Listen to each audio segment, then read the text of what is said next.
Você sabia que a Bíblia fala de política? Não, fica tranquila, essa não é mais uma tentativa de enfiar a política no evangelho e fazer captação de votos. Na verdade, hoje em dia, os cristãos e a política têm se relacionado de uma forma muito distante do que a Bíblia prega. É muito comum virar o ano de eleição e a gente vê vários políticos de todo tipo de partido na igreja orando, sendo que o resto do ano eles fazem coisas extremamente contrárias, não mencionam nem lembram o nome do Senhor, ou até vão em outros tipos de templos religiosos que não compactuam nem um pouco com a nossa fé. Mas a verdade é que essa não é uma estratégia só da esquerda, mas infelizmente a igreja brasileira sim se tornou um cabo eleitoral. E por isso que é importante nós cristãos entendermos qual é a relação saudável entre a política e a Bíblia, o cristão e a política. Bom, como já dizia Aristóteles, o ser humano é um ser político, um animal político de forma natural. Isso significa que nós somos inseridos em uma comunidade, como ele já dizia antes, numa polis. E eu e você estamos inseridos na sociedade cotidianamente. E o fato da gente precisar de um e de outro para se relacionar é o que nos faz sermos seres políticos.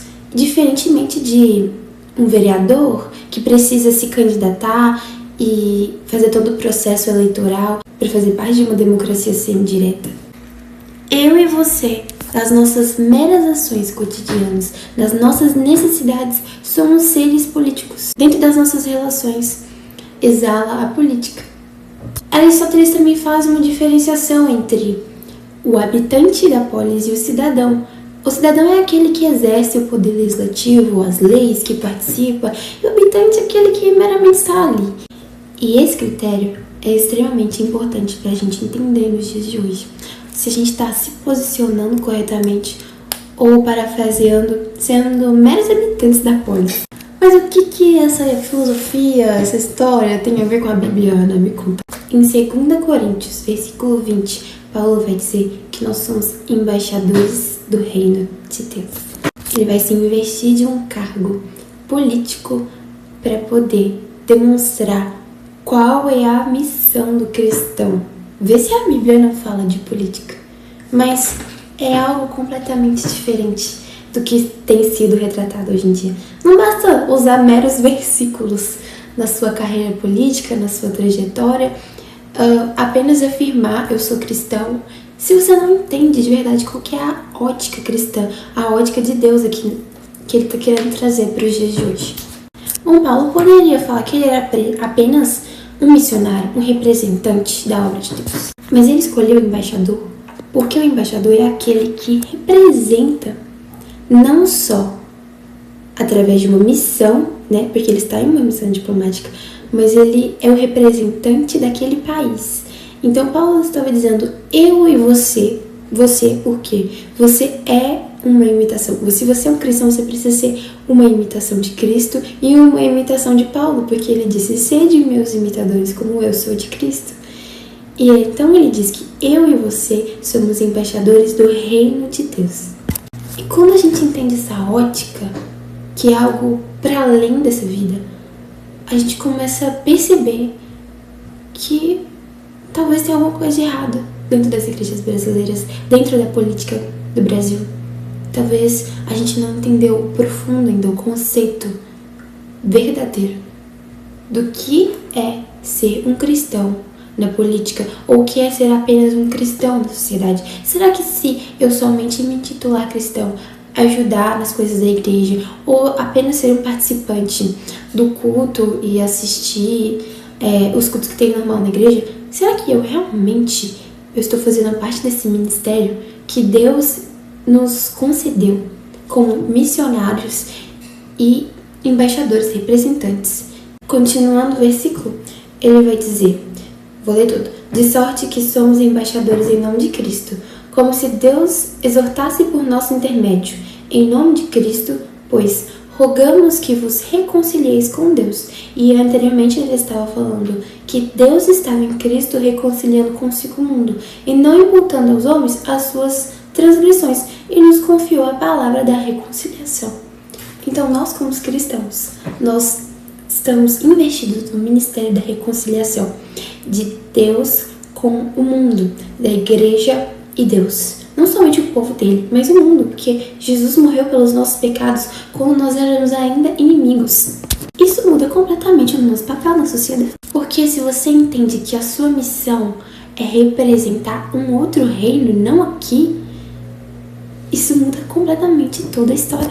Porque você vai entender que nós estamos num mundo corrompido, num mundo de pessoas depravadas, e que não há salvação em nenhum líder político, não há salvação em nenhum partido. E até mesmo esse mundo, a perspectiva é de ir mal pior. Então, se você entende que não importa o melhor presidente que você eleja nessa terra, ele vai ser corrupto, ele vai ser pecador, ele vai ser depravado, vai sair alguma notícia dele na mídia, vai te decepcionar, vai, sei lá, vai ter um escândalo de corrupção, ou ainda que ele seja um presidente muito bom, muito certinho, você não conhece a vida dele no privado, em primeiro lugar, né? Você não conhece os bastidores da política, que tende realmente a ser um ambiente sujo.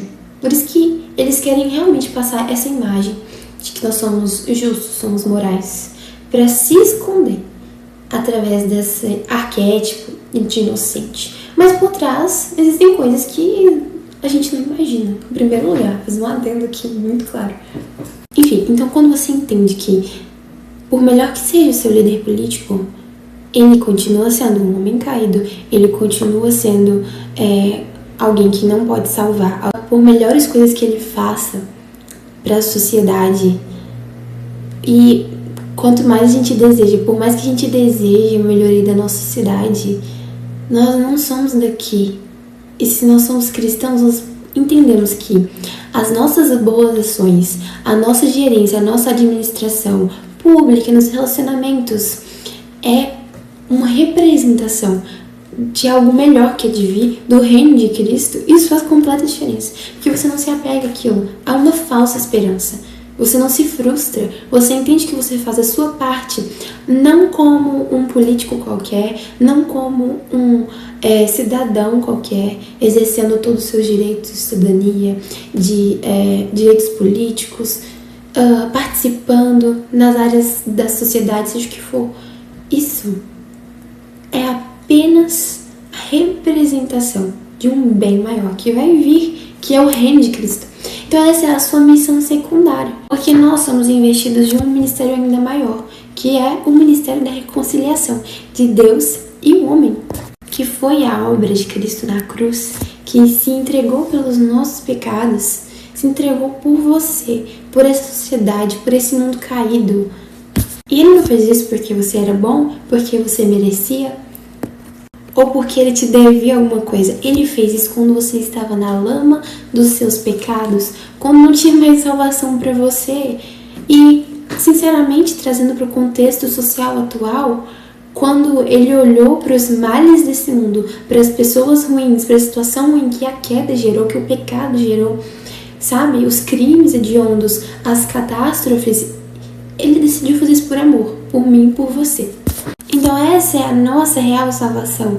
Por mais que a gente venha no futuro ocupar algum cargo político, administrativo, ser uma pessoa relevante na sociedade, que seja, nós precisamos fazer isso apenas representando o reino de Deus. Porque é um reino que virá, um reino onde tudo vai ser perfeito. Para que vocês entendam que o que fazemos de bom nessa terra é literalmente representar. As nossas ações boas nessa terra é literalmente trazer um pouco daquilo que será no futuro.